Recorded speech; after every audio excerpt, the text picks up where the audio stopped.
Street Radio. I'm Jim Rotolo, and we are honored to be joined by one Stephen Van Zandt. Steve, it's good to see you back here on E Street Radio. Welcome. Nice to be back, Jimmy. How's everything? Going well, going very, very well. So we haven't had a chance to talk since the tour began back in February. So let's start with the opening night in Tampa. Going out on the road for the first time in over 7 years with the E Street Band. How did that feel to be back on stage with Bruce and the crew? Yeah, that was probably the longest we've been away. It was exhilarating, as you would expect, and just nice to be back with the gang again and reconnecting with the audience. After all this time, you have a relationship with the audience that is an integral part of your life, and you miss it. You miss it when it's not there. Yeah. So it was just nice to feel connected again. Definitely. And we felt as fans connected back to you as well. We were both missing that feeling again. So it was awesome to see you back there with Bruce and everybody and playing new music for the first time. The Letter to You album didn't get a chance to get performed live until this year. Yeah, that's true. And it's such I must say, it's an amazing album as far as I'm concerned. I mean, it's been quite, how can I say this? I mean, at this point in the game, he doesn't have to write something that good, it's not necessary. And for him to be writing at that high a quality and high standard at this stage of the game is mind-boggling to me. As a I'm a pretty good songwriter myself, and when I just doing those songs every night live, especially. But ever since we did the album, which as he wrote very quickly, a couple of weeks, and we recorded it in like 4 days, so it was already live to begin with, but doing those things live and seeing the reaction from the audience, it has been wonderful how quickly they accepted those new songs as part of this new type of show, and it is a new type of show for us. And it took people a minute to get used to it, but I think now everybody has adapted to it and understand it. And I think are finally realizing that this is a different type of show, and it's very, very it's a very exciting new development in our artistic evolution. And what you mean by a new type of show, which is the set list is relatively the same, give or take a few songs each night, but there's a story behind that, and that's why it is that way. I mean, Bruce is telling a story, and what's amazing about it is the way the songs throughout his entire catalog, how they weave in with the new songs from Letter to You, and it tells this complete story in certain parts. Exactly right. Yeah, it's not literal. It's not a completely linear literal storyline. But you're absolutely right. It does color the other songs, and Bruce has picked songs for the most part that do relate to the subject. Again, not every song, and and by the end of the show, of course, we're just having some fun.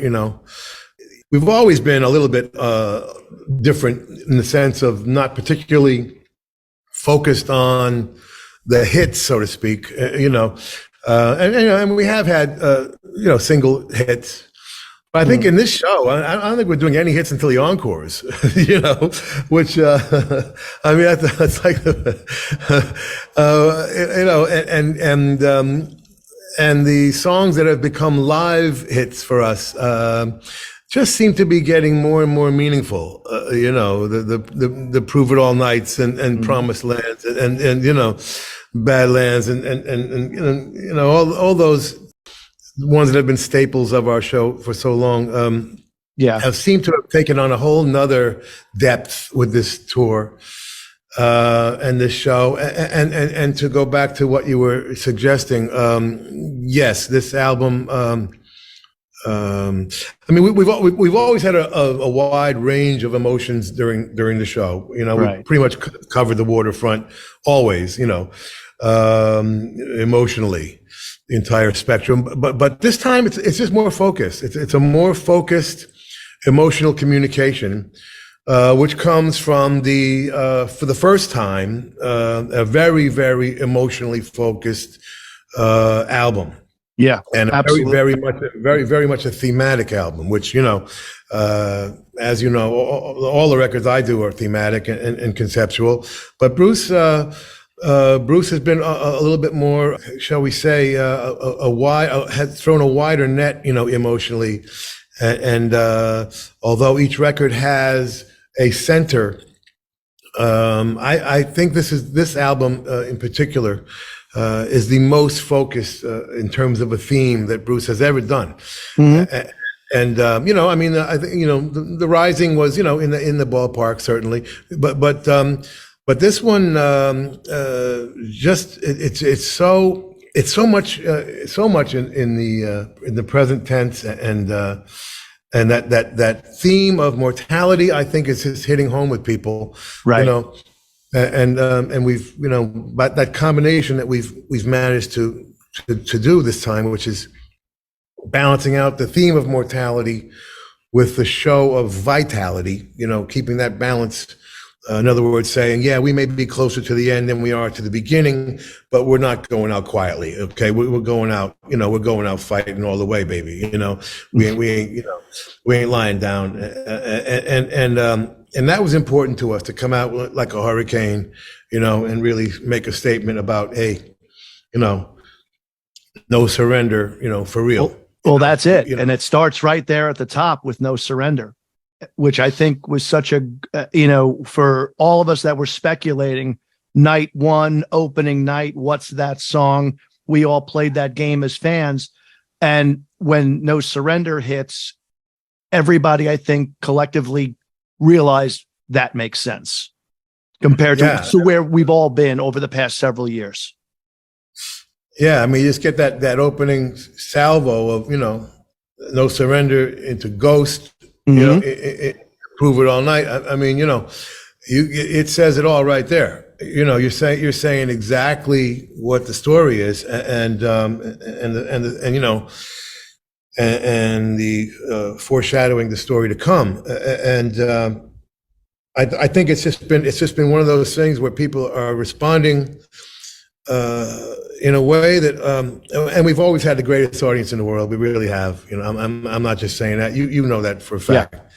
Yeah. But we got a whole new level of enthusiasm this time that we didn't even, you know, existed. You know, we didn't think it could be any better. You know, but it has been remarkably another level of enthusiasm, and I think we can only attribute that to a response to this particular show and this particular album, this new album, Letter to You, and the fact that I think the band is, you know, never been better. I mean, honestly, you know, I mean, it's big. You know, we're bigger than ever in terms of the number. You know, I think it's like 18 or something.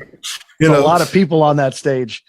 Yeah, so we can cover a lot of ground with that, you know, musically, you know, and I think, and we always have, okay, but, you know, it's a little bit more thorough this time, you know. You got, you know, 4 singers and 5 horns, and, you know, and of course, Susie with the violin, you know, so you kind of got the orchestration kind of covered even more than ever. Right.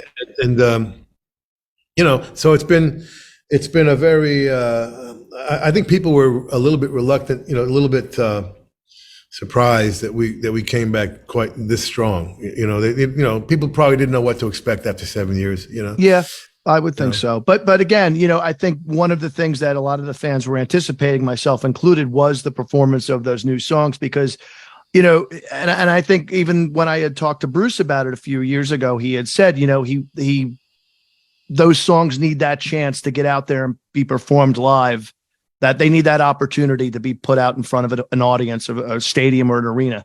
And finally, the opportunity came this year. And is there any of those songs that but are a favorite of yours to play every night, or is it just everything just feels so good? Yeah, everything is really fun this year.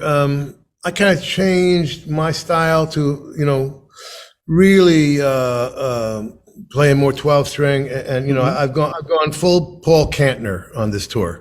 Okay. You know, Was there anything behind that, or just something you wanted to? It was partly my friend Andy Babuke, who's the world's foremost authority on all rock and roll equipment,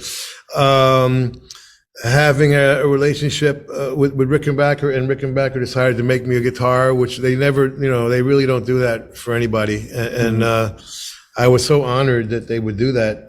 And it kind of started there. And Andy has a music store up in Rochester, and he basically supplies all my guitars. But it kind of started there, and then they made a couple more, So I'm like using like 4 different Rickenbackers in the show. And when you're playing a 12 string, it's a different, you play it differently, what I mean? It's a different kind of style. And so I've had a lot of fun adapting, some of the older songs with a newer sound, so that's been kind of fun just on my own personally, musically. Right.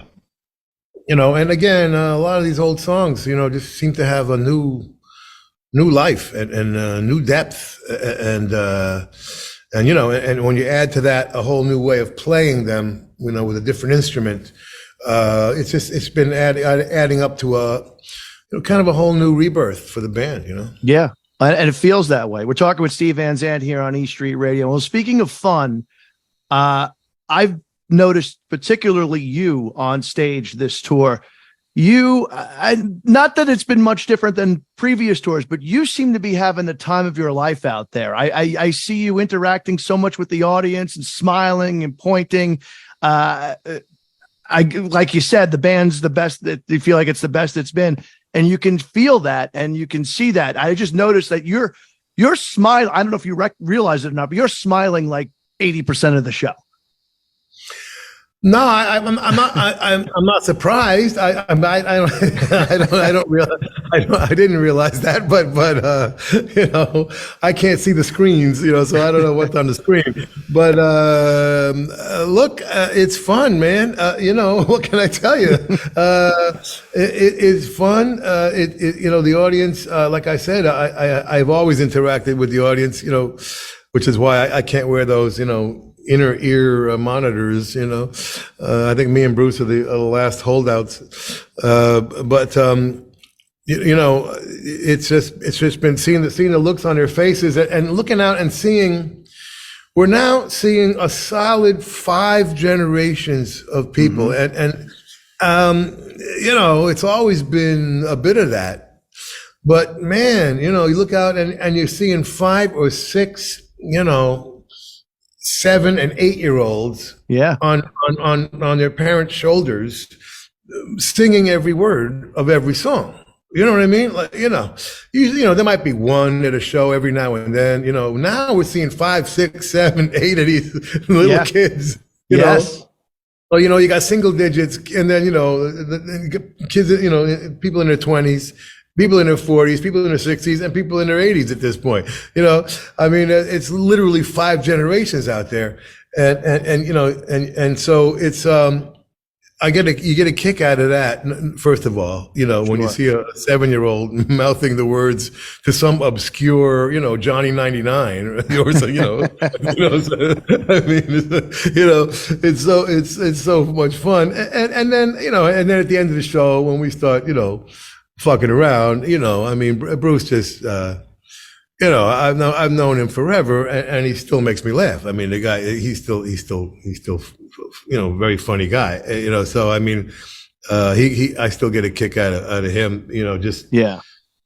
Well, You it's know, fun. I so mean, it's always been fun, and you could see it now more than ever on this tour. And so, how's I got a chance to see you in Europe for the first time, the first show in Barcelona, which was the first time I've ever seen the band outside of the United States.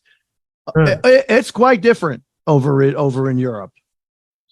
it is. It is. I mean, and it's what I would call a cultural difference. You know what I mean? It's not like the fans are more enthusiastic. They just it's just a different way of showing it. For the most part, American audiences come to observe. That's just how we are. I'm the same way. You go to a show, you're there to see it and enjoy it. But European audiences, they come to participate. Yeah. It's a different cultural thing, and it goes back to the football games, soccer, Right. Right. Football, and we have some of that. We have some people do the wave thing, or occasionally, a football game. But over there, man, they're doing the wave thing all the time. They're part of the show. I mean, they want to be part of it. Exactly. That's why they've always bought the new album. They always know the new album. They always sing along because they're coming to the show. That's the script. The new album is the script for the show, and that show is something that they will be participating in. Okay, so they got to know the script. They got to know it just as well as we know it. They're rehearsing just as much as you are. Yeah, man, they plan on being in it. Okay, and so that's the basic difference. Again, and it even varies country to country over there to some extent. But and that's nothing to take away from the American audience, which again is the best audience, in the world. We have the best American audience of any band, as good as any band. But it's just a different level a different way of showing your enthusiasm. So, right. And, when the words stop over there, they sing the riffs. They just can't stop. And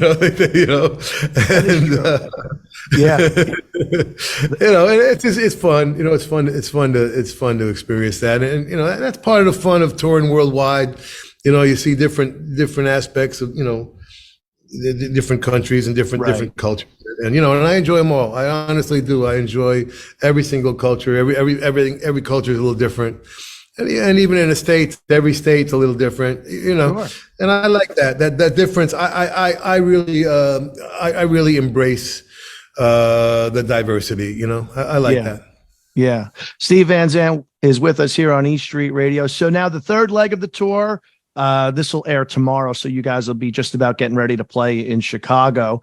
More stadiums, U.S. stadiums this time around. Not all of them, but some of them.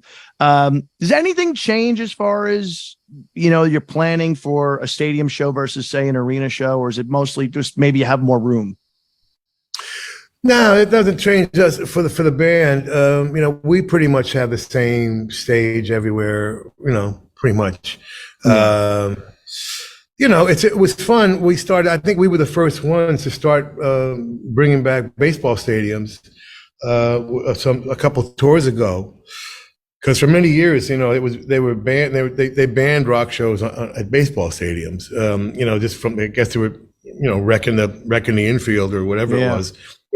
And I think we were the first ones, I think, to bring that back, and we found a way to preserve the field, and and so there's some baseball stadiums mixed in with the football stadiums, right? This time. And they're always fun because they're just a little bit more intimate, of course. They're probably half the size of football stadiums, generally speaking. And then a lot of the baseball stadiums have a bunch of cafes and restaurants outside. Yeah. So, those things fill up and people can hear the show, perfectly well from outside the stadium. So that's kind of fun. That's also, yeah. Well, even Wrigley Field, because it's an older stadium. I mean, there's homes almost right across the street from I remember seeing you guys in 12, and there were people basically with their windows open, like leaning out, and you Exactly. could almost see the show. I don't know the way they had it structured, but it's like, all right, well, you get to see everybody for free and ball games. It's true. It's true. And it's kind of fun, you know. So it's nice we started doing that, and yeah, you know, and we've been. It's been good, you know. It's been good. It's been good for the foundation. You know, we've been selling charity tickets also, which are, you know, really helping us at teachrock. You know, we our teaching curriculum now is expanding, and a lot of that is because of the tour, which, you know, I'm really grateful. Right. I'm grateful to Bruce and the tour, you know, and for allowing me to have some tickets, and the people have been responding really well, you know, because, you know, coming to a great show is one thing, you know, which is enough, you know, but a lot of people want to come to a great show and also contribute something, you know, to society and to our culture and to the future of our culture, and that's what teachrock.org is doing. Right. We are absolutely transforming the education system in this country, and nothing less. We got over 60,000 teachers now, over 200 partner schools, and a lot of that success has come from raising money on these tours, you know. Right. So let's talk about that. So there's tickets. There are ticket packages available for this third leg of the tour that proceeds go to teachrock and the Rock and Soul Foundation. Yep. So then they're all listed right now at teachrock.org/charity tickets is where people can go to purchase those tickets. Take a look at the different packages. There's different ones to choose from based on all different price ranges. And it gives you a great experience on top of seeing Bruce Springsteen and the E Street Band, and you're helping out a great cause as well. Yeah, and it really, we're really making progress. I mean, you know, the wider we can spread this thing, you know, the faster we're going to transform the education system, and we really are. You know, we from everything from civics, you know, teaching how Stevie Wonder, you know, got the Martin Luther King holiday, you know, from his music, and you know, civics and political activism, of course, from Sun City, which everybody knows. You know, the South Africa issue that we dealt with, but it's also turning STEM into STEAM, which is science, technology, engineering, and math, adding the A of arts into that system in a permanent way, you know, because it's very important. You know, we do not regard the arts as some luxury item, as some after-school special. We integrate the arts right into science, right into technology, engineering, and math, and that's the difference with our curriculum and many others. You know, we actually feel that it changes the entire way kids learn when they have the arts associated with it, because kids are comfortable with the arts, man. They, you know, they come with all of these gifts. They come with their own instinct, and they come with curiosity, and they come with energy, and their own tastes, and a lot of times in our former education system, we would suppress those things and say, you know, leave all that stuff outside. We're going to teach you what you're supposed to know, and we don't take that approach. You know, we go to the kids, we go to the students, and say, you know, let's find some common ground. And of course, the common ground begins with music. I mean, everybody's into music, so we start with that, and then we take them on a trip that they're comfortable with, because, you know, in the arts, there ain't no wrong answers, man. You know, right? Whoever your favorite artist is, that's the right answer. You know, you know, and we start with that because, you know, and it's been a wonderful experiment. You know, it took us 15 years to figure it out. You know, we're not fooling around here. But once we started to apply it, and we just went public with it during the Disciples of Soul tour. Yeah, you know, a couple of years ago.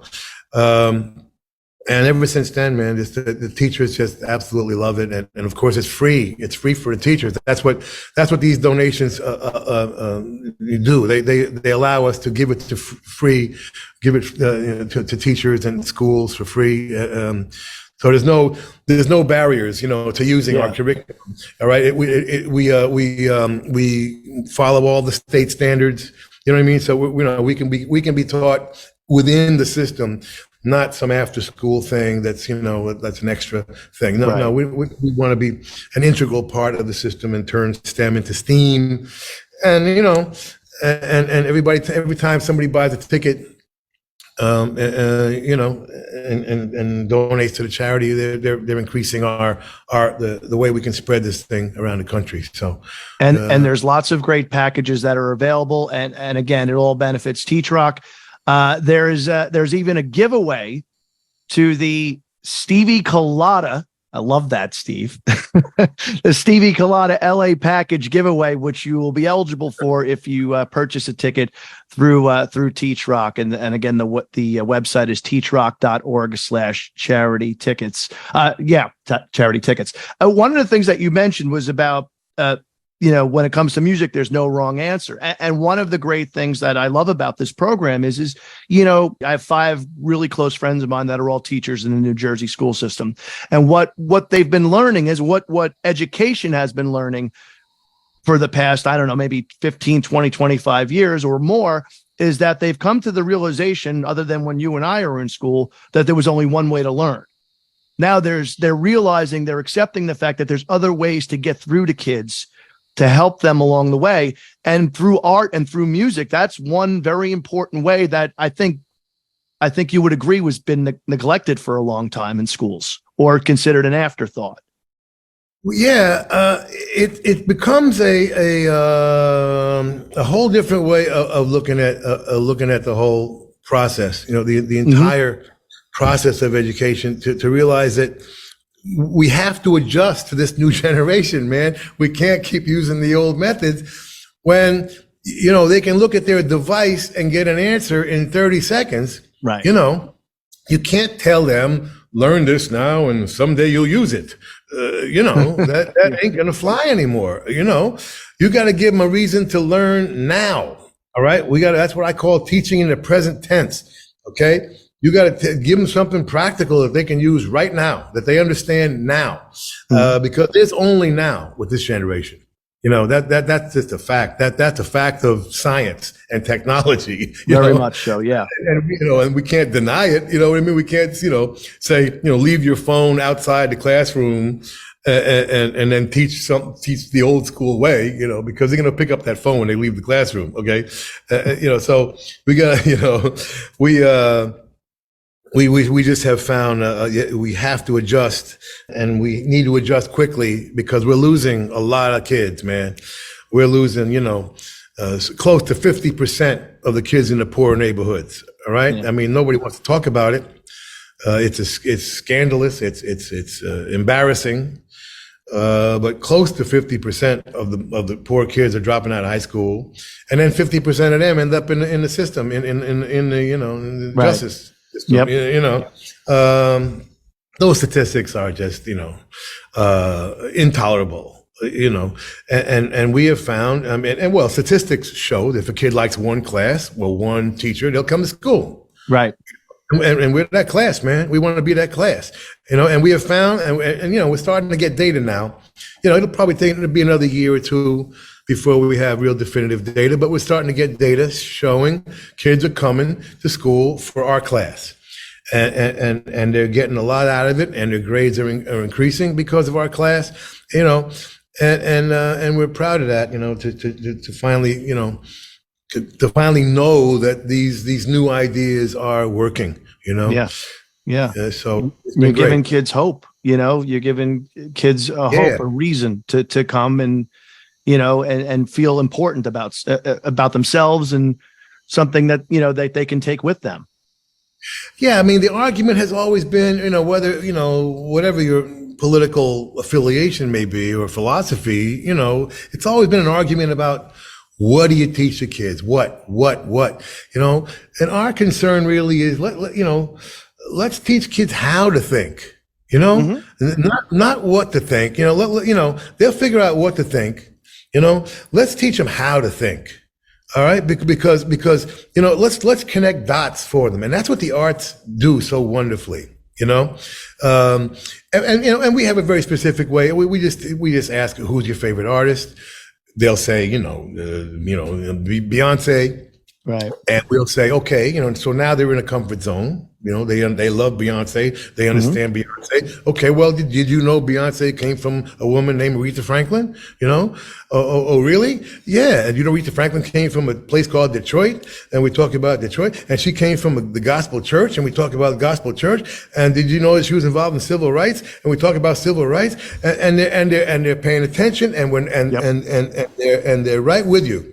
Okay, because it's on their turf, and they're understanding what you're saying. And meanwhile, we're connecting all of these dots that's going on in their brains suddenly, Right. And that can be applied to life. And that's the important part of education, and where education has been lacking. We're not teaching kids enough about life. How many times have you heard kids getting to college and they don't know how to fill out a checkbook?